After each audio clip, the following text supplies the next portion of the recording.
चल, ये रही गाड़ी।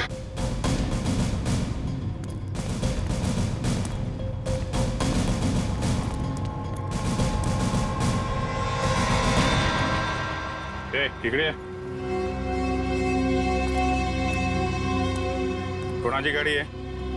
साहब कौन लेके आया गाड़ी? 2 लोग आए थे साहब। किधर गए वो लोग? बोल, किधर गए? साहब गाड़ी को फुल सर्विसिंग करने के लिए छोड़कर चले गए साहब। वो दोबारा आएगा जी साहब। तो हम लोगों को बताने का। जी साहब। बोलेगा तो नहीं ना? नहीं साहब। चल, ये तो हमें।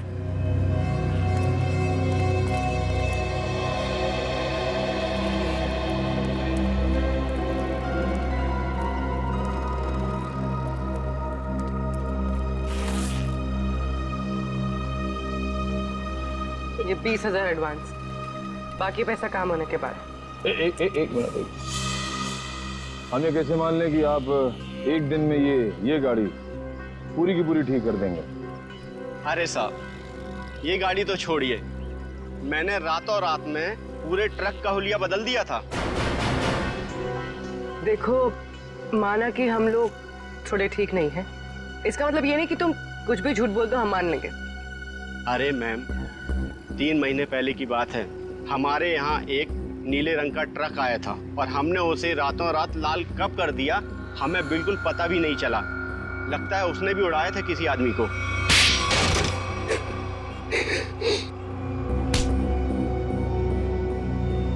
मगर अपने को पता चल गया है? क्या नंबर था ट्रक का? तुम सीआईडी के जाल में फंस चुके हो। उस ट्रक का नंबर तो नहीं मालूम, लेकिन वो ट्रक सब्जी मार्केट में चलता है। भाजी मार्केट में? हमारे पास जब ट्रक आया तो उस ट्रक में सूखी सड़ी गली सब्जियां कुछ पड़ी हुई थी। कौन मालिक है ट्रक का? ट्रक के मालिक का नाम तो नहीं मालूम, लेकिन उसके ड्राइवर का नाम मालूम है। उस ड्राइवर का नाम गोटिया था। गोटिया? जी साहब। कैसा दिखता है ये गोटिया?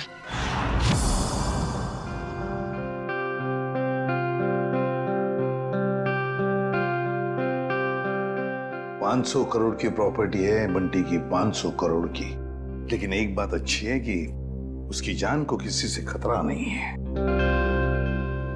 हाँ सर, बंटी की जिंदा रहते ही उसकी ये प्रॉपर्टी किसी के काम आ सकती है जो खुद को उसका रिश्तेदार साबित कर पाएगा। हाँ, नहीं तो सारी प्रॉपर्टी चैरिटी में चली जाएगी।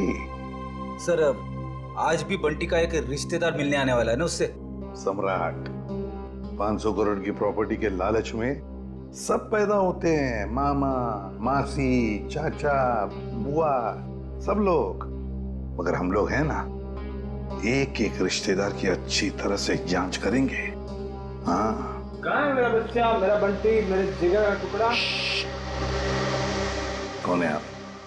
मामा, सम्राट मामा। ओ, मामा, 2 माँ, 1 मामा, दुगनी ममता। अब मेरा बच्चा कहाँ है, मेरे जिगर का टुकड़ा? मिलवाते हैं। तो सब्र करना। दे। अच्छा, आइए माँ जी, आइए।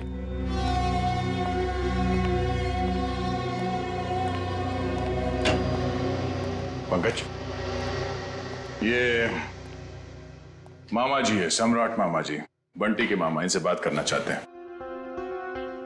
अंकल, मुझे किसी से बात नहीं करनी।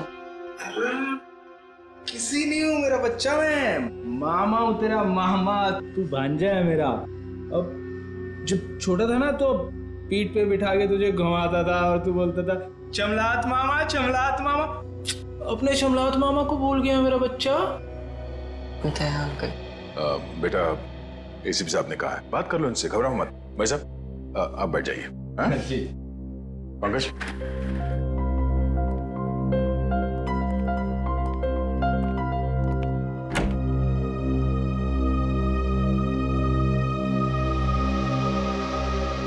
बचपन के रूठने की आदत गई नहीं तेरी।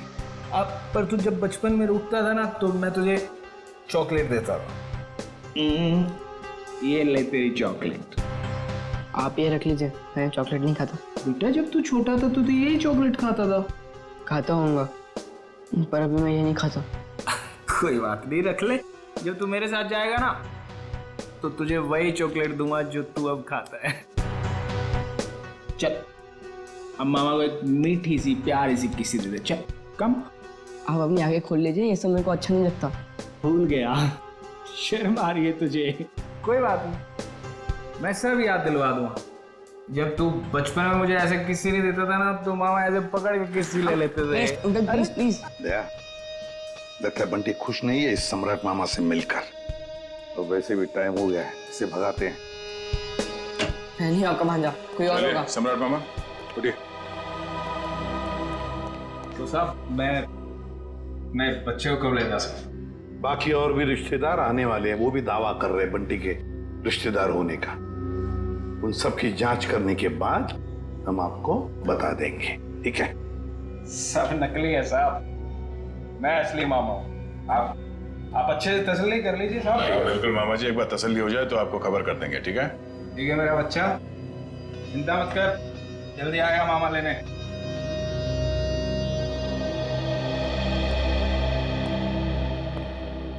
मिले मामा से? अंकल मुझे इन लोग के साथ नहीं जाना, मुझे लोग अच्छे नहीं लगते अंकल।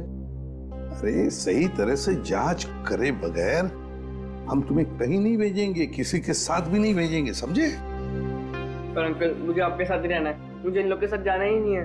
हाँ बेटा, तुम हमारे साथ ही रहोगे, तुम यहीं रहोगे, हम तुम्हें कहीं जाने भी नहीं देंगे। पूरा चल बंटी को हॉस्टल वापस भेज देते हैं। फ्रेडी अंकल तुम्हारे ऊपर नजर रखेगा, ठीक है? फ्रेडी के साथ फ्रेडी रहेगा। सर, हाँ, युग के बारे में नई जानकारी मिली है। क्या? सर, शनाया ने युग से पैसे लिए थे और फिर युग उससे अपने पैसे वापस मांग रहा था। शनाया ने युग से पैसे लिए थे और युग पैसे वापस मांग रहा था। हाँ सर, और सर उसने उसके घर उसको धमकाने के लिए गुंडे भी भेजे। सर, शनाया का हाथ हो सकता है युग के खून में। हाँ साउंड के बोल। ठीक है, अभी आते हैं। Bullseye, bullseye. अबे बुलसाई के बच्चे, बॉडी एग्जामिन करने के बगैर तू डार्ट्स खेल रहा है? हाँ, क्योंकि डांट के ही खेल खेल में किसी ने इस बेचारे को मार दिया। क्या खेल खेल में मार दिया? क्या मतलब है डॉक्टर साहब? मैं समझाता हूँ। मतलब मैं बताता हूँ। ये देखो बॉस, ये युग के घुटने के ऊपर ये जहरीले डार्ट का निशान, और ये डार्ट किसी ने बंदूक की गोली की तरह से मारा है, चाकू की तरह घोंपा नहीं है। यार तू इतने यकीन से कैसे कह सकता है ये डार्ट है? क्योंकि मैंने इस जख्म को अच्छी तरह से चेक किया है। मैं बताता हूँ कैसे कह सकता हूँ। आप ये देखो बॉस, ये युग के घुटने के ऊपर ये घाव देखो, और से देखो, ये घाव एकदम सीधा है, 180 डिग्री की रेखा में एकदम सीधा। अगर ये डार्ट चाकू की तरह घोंपा गया होता तो इतना सीधा नहीं बन सकता था। तो जैसे कि ये डार्ट यहाँ पैर पे घुटने के ऊपर मारा गया है, इसका मतलब है कि किसी ने निशाना नीचे से लगाया है। सर, उस पार्टी में इतने सारे लोग थे और किसी ने खूनी को देखा कैसे नहीं? तो ये भी हो सकता है दया कि खूनी ने छुप कर डार्ट चलाया, या फिर कोई डार्ट चलाने वाला ट्रिगर मैकेनिज्म ऐसी जगह पे फिट किया हो जो जगह ऊंचाई में कम हो। मगर सर, ये मैकेनिज्म कहाँ पे लगाया होगा और कैसे लगाया होगा? वही तो पता लगाना है ना फ्रेडी, वही तो पता लगाना है। लेकिन एक बात पक्की है कि युग को पार्टी में बुलाकर खूनी ने उसका पूरा फायदा उठा लिया। सर, कहीं इस सब के पीछे शनाया तो नहीं? हो सकता है सर, शनाया के पास युग को मारने की वजह भी है। उसने बहुत सारे पैसे कर्जे में लिए थे उससे, और वो पैसे लौटा नहीं पा रही है। शनाया?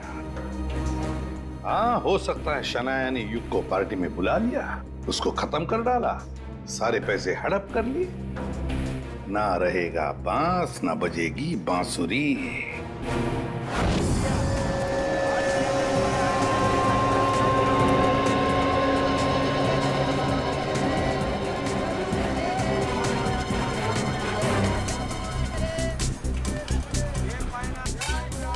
अरे सुनो, अरे भैया इधर आइए, आपको एकदम सस्ती भाजी दूंगा। अरे यार नहीं, सब्जी नहीं चाहिए, सुनो भाई तो। साहब हम समझ गए, आपको एकदम ताजी भाजी देंगे हम। नहीं, आप जरा ये देखो, इसको जानते हैं आप? ये तो गोटिया है, लाल ट्रक चलाता था। हाँ यही, पहले नीली ट्रक चलाता था। हाँ हाँ, लेकिन अभी आप उनसे मिल नहीं सकते। क्यों? गोटिया मर चुका है। क्या? गोटिया मर गया? ये कैसे हुआ? अब वो शराब, कच्ची शराब पीता था, उसी से उसकी जान चली गई। गोटिया मर गया? ये हुआ कब? अभी 1.5 महीना तो हुआ है। वो रहता कहाँ था? वो बसरा चौल में रहता है, लेकिन आपको वहाँ कोई मिलने वाला नहीं है। क्यों, उसके घर में कोई रहता नहीं है क्या? नहीं नहीं, सब रहते हैं, लेकिन उसकी बीवी है ना, भाजी की दुकान लगाती है। सब्जी की दुकान कहाँ लगाती है वो?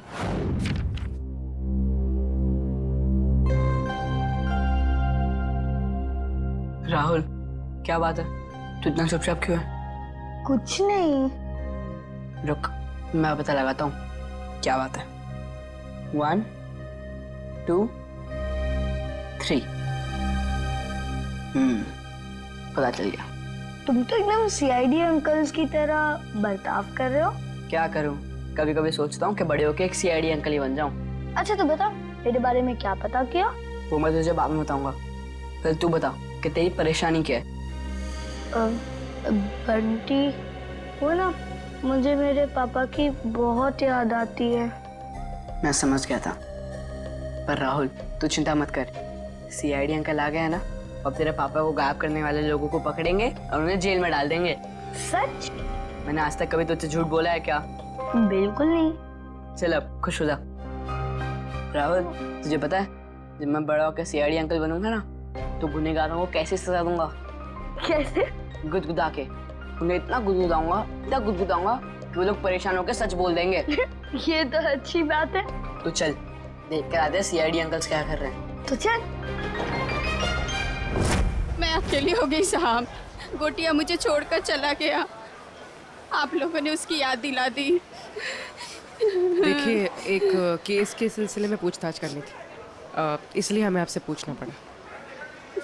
हम आपका दर्द समझ सकते हैं। अब ठीक कह रहे हो मैडम जी, एक औरत ही औरत का दुख समझ सकती है। गोटिया ने नहीं समझा साहब, पता नहीं क्यों उसने उस कंस्ट्रक्शन कंपनी के लिए काम किया, देसी दारू पिया और इस दुनिया से चल बसा। एक मिनट, ये गोटिया सब्जी की डिलीवरी वाली ट्रक के अलावा कहीं और भी ट्रक चलाता था? हो साहेब, गोटिया सरकारी ड्राइवर था आणि बिल्डिंग बनाने वाले ठेकेदार होते हैं ना, उनको सीमेंट पहुंचाता था आणि थोड़े पैसे ज्यादा के लिए कंस्ट्रक्शन कंपनी में काम भी करता था। हो साहेब, कितनी महंगाई है, काम तो करना ही पड़ेगा। आणि ये कंपनी में काम करके तो बहुत फायदा भी हुआ, बहुत पैसा मिला साहब। उसी पैसे से तो मैंने दुकान डाला है। ज्यादा कमाई हुई, कहीं कोई गलत काम तो नहीं किया उसने? मला पण वाटलं होता काहीतरी गलत किया है उसने। बीच में बहुत टेंशन में रहता था आणि दारू भी बहुत पीता था। टेंशन में था? तुमने पूछा नहीं क्यों? मैंने पूछा था साहब, पर उसने बताया नहीं। उन लोगों ने उसको कुछ तो करने को कहा था। कौन सी कंपनी के लिए काम कर रहा था? मला माहिती नहीं साहब, मैं पेपर देती है, तुम ही देख लो। ये है साहब, shine brick construction company private limited, Pune. Sir इसी कंपनी में तो विशाल भी काम करता था। अच्छा, वो छाता यहाँ पे रखा गया था जिस पे डार्ट लगा हुआ था, यहाँ पे।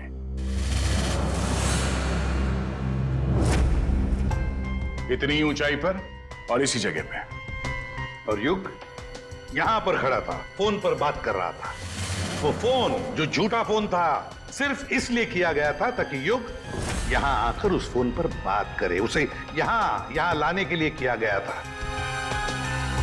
युग यहां पर फोन पे बात कर रहा था, उसी वक्त किसी ने ट्रिगर चला दिया, डार्ट निकला उस छाते में से और घुस गया यहां घुटने के ऊपर युग के।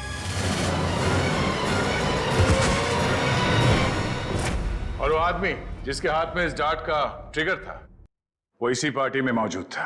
सर बताइए ना, कौन है खूनी जिसने मेरे युग को मार दिया?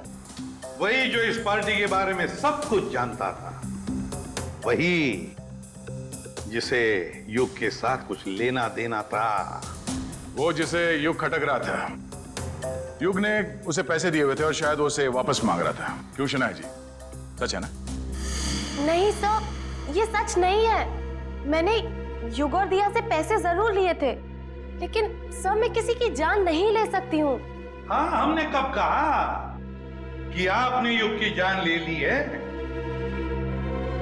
किसी से मरवा दिया युग को। और तुमने जान ली मेरे युग की। हमने तुम्हारे बुरे समय में तुम्हारी मदद की, तुम्हें पैसे दिए, तुमने उसी पैसे के लिए मेरे युग को मार दिया। नहीं दिया, ये तुम क्या बोले जा रही हो? सर, मुझे मेरी फिल्म का एडवांस मिला था। मैं युग को पैसे लौटाने ही वाली थी। मेरे पास वो चेक है, मैं आप लोग को वो दिखा सकती हूँ। चेक घर में रखने से कर्जा नहीं उतरता, कर्जा उतारने से उतरता है। वैसे लोगों को कर्जा लेने में बहुत अच्छा लगता है, मगर जब कर्जा उतारने की बात होती है तो बहुत तकलीफ होती है। क्यों? और इसीलिए तुमने उस गिटार बजाने वाले के हाथों युग को मरवा दिया। कौन सा गिटार बजाने वाला सर? पार्टी तो तुम्हारी थी शनाया, तुम तो जानती होगी उसे। लेकिन आप कैसे कह सकते हैं कि वो कोई गिटार बजाने वाला था? हमने वीडियो फुटेज में उसे देखा था। उसने गिटार बजाने वाला थंपिक पहना हुआ था। शायद वो कहीं और परफॉर्म करके यहाँ इस पार्टी में आया था, इसलिए शायद हड़बड़ी में वो थंपिक उतारना भूल गया। वाकई? क्यों, आपको कोई शक है? नहीं, मैं तो ये सोच रहा हूँ भाई, मुझे यहाँ क्यों बुलाया गया? देखो भाई, मैं निर्दोष आदमी हूँ, अपने आप में मस्त रहता हूँ और मुझे किसी के मरने मारने से कुछ लेना देना नहीं है। चुप रहिए, वो तो फैसला हम करेंगे कि कौन खूनी है और कौन नहीं, समझे?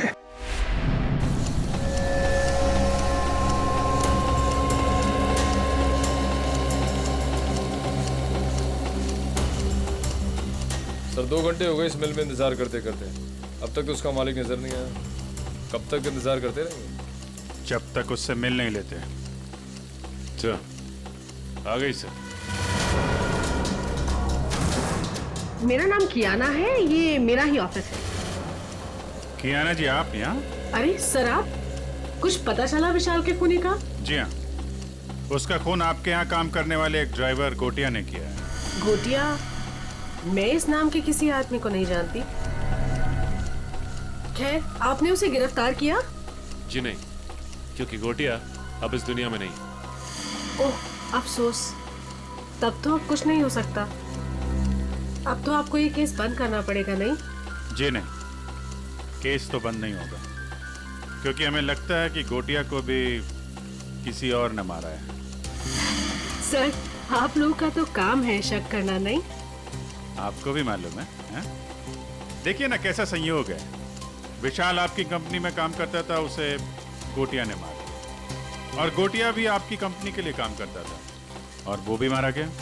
अच्छा आदमी था विशाल, पर गोटिया, इस नाम के किसी आदमी को मैं नहीं जानती। सर, मेरी कंपनी में काफी लोग काम करते हैं, अब सबका नाम और चेहरा याद रखना काफी मुश्किल है मेरे लिए। ये बात तो है। खैर, उसके मरने की खबर तो मिली होगी आपको? इतनी फुर्सत नहीं है मेरे पास ऑफिसर, पर हाँ, मेरी कंपनी के कंस्ट्रक्शन डिपार्टमेंट को वीर नाम का आदमी देखता था, शायद उसे कुछ मालूम हो। वीर?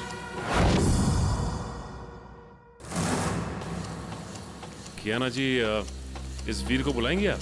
I am really sorry officers, but मैं चाहते हुए भी आप लोगों की कोई हेल्प नहीं कर सकती। क्यों, क्या हुआ? वीर ने अचानक ही हमारी कंपनी कुछ दिन पहले ही छोड़ दी। सर, हमने उसका नंबर भी ट्राई किया था, मगर उसका फोन बंद आ रहा है। इस वीर ने आपकी कंपनी में कोई घपला वगैरह तो नहीं किया था? सर, काफी बड़े काम है हमारे, लोग कुछ ना कुछ तो करेंगे ही। अब अगर हम नुकसान के बारे में ही सोचते रहे तो फायदे के तो सभी मौके खो देंगे, है ना?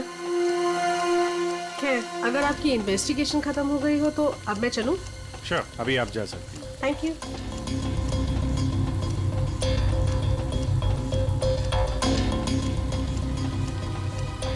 सर,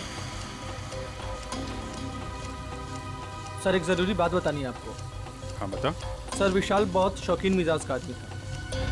शौकीन मिजाज का? क्या क्या क्या करता था वो?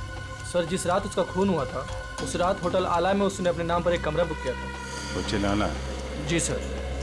Okay, thank you very much. Thank you sir. Sachin, जरा इस होटल आला का ताला खुलवाओ।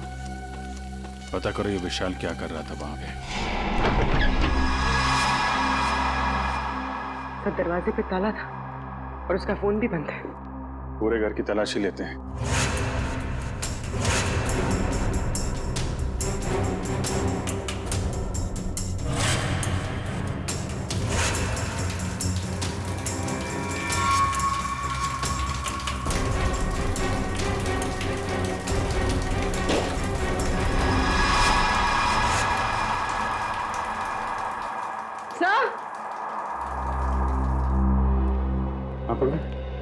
सर घर में सूटकेस वगैरह कुछ मिला नहीं था। लगता है पूरी तैयारी के साथ भाग गया। आके जाएगा कहाँ? क्या लगता है आपको ये युग का खून किसने किया होगा? बताता हूँ पंकज, बताता हूँ। अरे थोड़ा इंतजार करो। बड़ा फैसला सुनाने के लिए बड़े दिमाग की जरूरत पड़ती है। कुछ खास तरीके का तुक्का इस्तेमाल करना पड़ता है। मैं वो तुक्का अपने बड़े दिमाग से निकाल रहा हूँ। बड़ा दिमाग?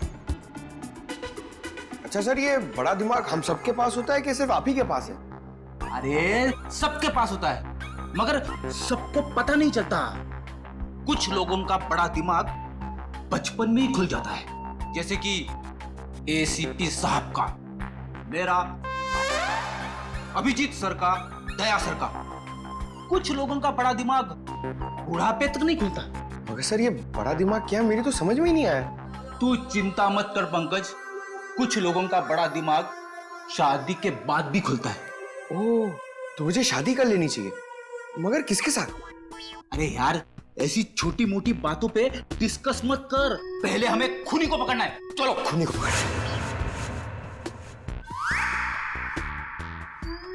शनाया एक्ट्रेस है, अच्छी एक्टिंग कर लेती है, लेकिन फ्रेडी की पैनी नजरों से बच नहीं सकती। कुछ पता चला सर खूनी कौन है?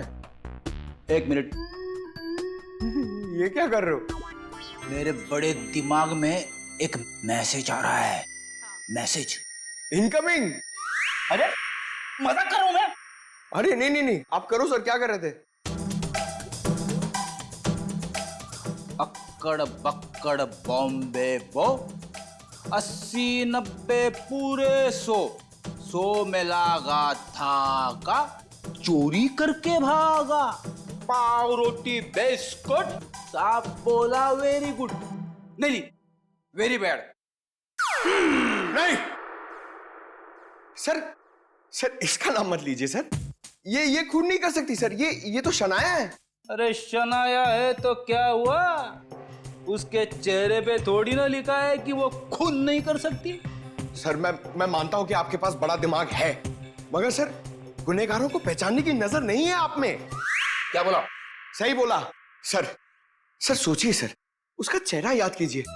वो कितनी खूबसूरत है, कितनी मासूम, कितनी भोली, कितनी प्यारी है सर। सर वो किसी का खून कैसे कर सकती है? लेकिन पंकज, वो शक के दायरे में है, जरूर है। मैं नहीं मानता। अरे तुम्हारे मानने या ना मानने से कुछ नहीं होता। वो देखा जाएगा। मगर अगर शनाया को कुछ हो गया तो पंकज का क्या होगा?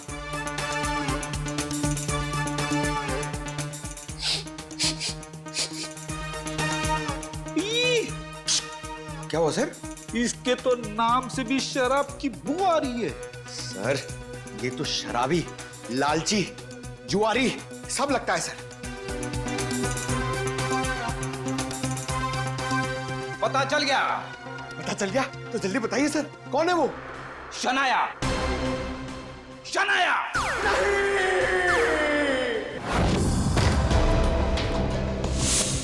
टोनी, टोनी, सर जल्दी आइए। मर गया।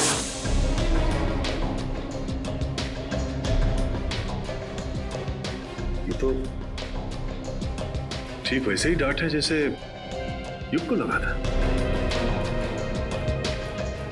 तुम्हारा कहां से होगा?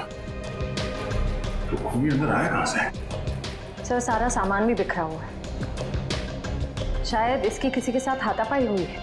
हो सकता है श्रेया, ढूंढो, देखो कुछ मिलता है क्या?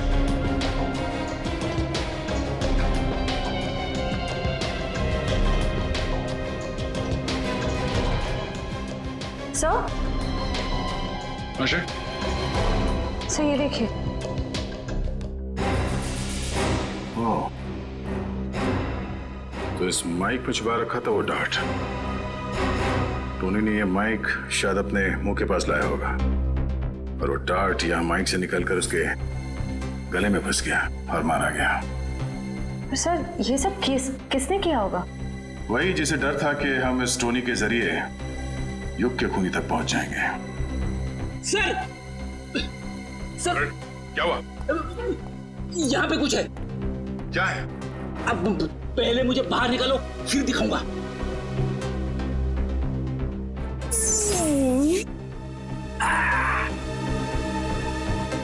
ये देखिए सर।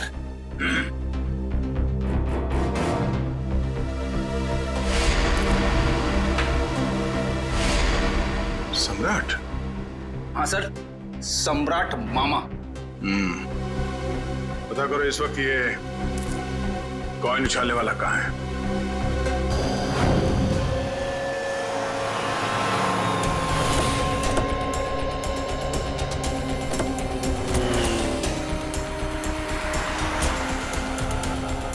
एक बात समझ में नहीं आ रही, विशाल जैसा मिडिल क्लास आदमी अपने ही शहर के इतने महंगे होटल में क्यों रुकेगा? सर इतने महंगे होटल का खर्चा कैसे उठाया होगा इसने? लगता है विशाल जरूर कुछ गलत काम कर रहा था, जिसकी वजह से इसका खून हो गया। कहाँ पे है? सर रिसेप्शन पे सर। यहाँ क्या कर रहे हो तुम? हैं? ये चोट कैसे लगी तुम्हें? कोई मेरी जान के पीछे पड़ा है सर। बड़ी मुश्किल से जान बचाकर पहुंचा। प्लीज मुझे बचा लीजिए। देखिए हम लोग सीआईडी से हैं। तकरीबन 3 महीने पहले विशाल का खून हो चुका है, इसलिए। पर हमें शक है कि कोई उसके पीछे पड़ा हुआ था, इसलिए उसकी सारी जानकारी बहुत जरूरी है। सॉरी सर, एक मिनट मैं भी देता हूँ। विशाल मारा गया और रातों रात तुम्हारी किस्मत बदल गई। वो ट्रक ड्राइवर जिसने विशाल को मारा था वो तुम्हारी कंपनी के लिए काम करता था, उसे भी कच्ची शराब पिला के मार दिया। इन सब के पीछे तुम हो। तुम्हारे पीछे कौन पड़ा है? और रातों रात तुम्हारी किस्मत बदल गई। वो ट्रक ड्राइवर जिसने विशाल को मारा था वो तुम्हारी कंपनी के लिए काम करता था, उसे भी कच्ची शराब पिला के मार दिया। इन सब के पीछे तुम हो। तुम्हारे पीछे कौन पड़ा है? पूरी पलट कर दिए साहब, अगर ऐसे इल्जाम मत लगाइए। कोई मेरी जान के पीछे पड़ा है।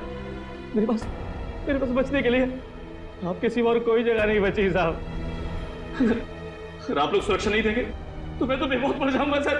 मैं बहुत मर जाऊंगा मैं साहब। घर छोड़कर भाग गए और जब कहीं छुपने की जगह नहीं मिली तो नाटक कर रहे हो? नाटक नहीं है ये, नाटक नहीं है ये। अरे मैं तो खुद ही किस्मत कमा रहा हूँ।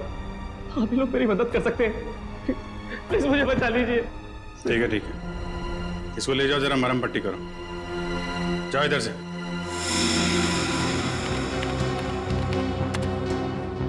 सर ये रहा।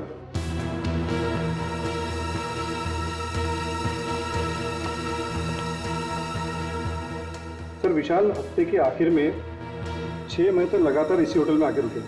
और हाँ सर, वो हमेशा एक ही कमरा यूज करते हैं। लगातार 6 महीने से इस होटल में आ रहा था वो? अच्छा, वो अकेले आ रहा था या साथ में कोई और आता था? अकेले सर। ये विशाल यहाँ अकेले आके करता क्या होगा? तो हो सकता है किसी से मिलने आता हो सकता है। अच्छा एक काम करो, जिस वक्त इस होटल में विशाल रुकता था उस वक्त और कौन कौन रुका है सबकी लिस्ट चाहिए हमें। जी सर, मैं भी देता हूँ।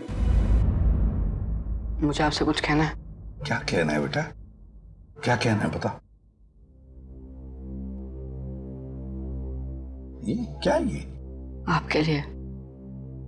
मेरे लिए? वकील साहब प्लीज मुझे किसी और के साथ मत भेजिए। मुझे कहीं और नहीं जाना है। मैं अपने एसीपी अंकल के साथ ही रहना चाहता हूँ, हमेशा के लिए। मैं बहुत खुश हूं उनके साथ। वो मेरा बहुत ख्याल रखते हैं। मैं उन्हें छोड़कर कहीं खुश नहीं रह सकता। मैं जानता हूं वो मुझसे बहुत प्यार करते हैं और मैं भी उनसे बहुत बहुत प्यार करता हूं।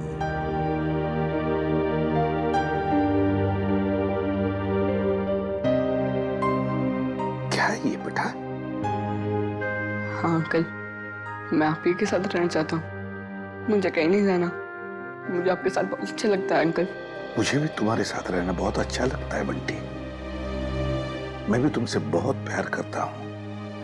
लेकिन बेटा, हमारे देश के कोई कायदे कानून होते हैं, उन्हें मानना पड़ता है। पर अंकल रहना तो मुझे है ना, तो मेरी भी तो मर्जी होनी चाहिए ना। और मेरा दिल कहता है कि मैं आपके साथ ही रहूं। मेरा भी दिल वही कहता है।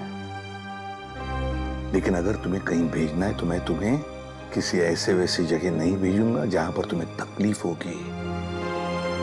मगर हाँ, अगर कोई आए और कहे और साबित करे कि वो तुम्हारा रिश्तेदार है और वो तुम पर अपना अधिकार रखना चाहता है, तो ही मैं तुम्हें उसके साथ भेजूंगा। और अगर मुझे पूरा यकीन हो तो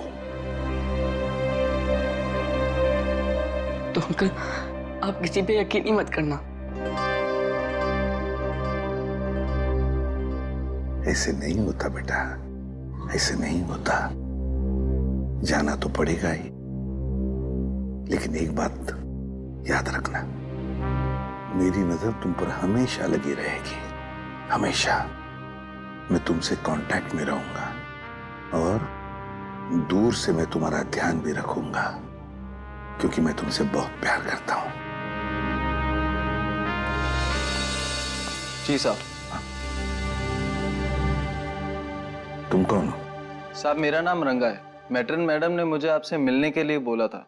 दरअसल मुझे यहाँ बच्चों की देखभाल के लिए रखा गया है। देखो रंगा, ये बंटी, ये मेरा बच्चा है। इसका ख्याल रखना अच्छी तरह से। जी साहब। और बाकी सभी बच्चों पर भी। हाँ जी, वो तो रखता ही हूँ। जाओ तो। चलो अब सो जाओ, बहुत देर हो चुकी है। आराम से। ओके, चलो बाय बाय।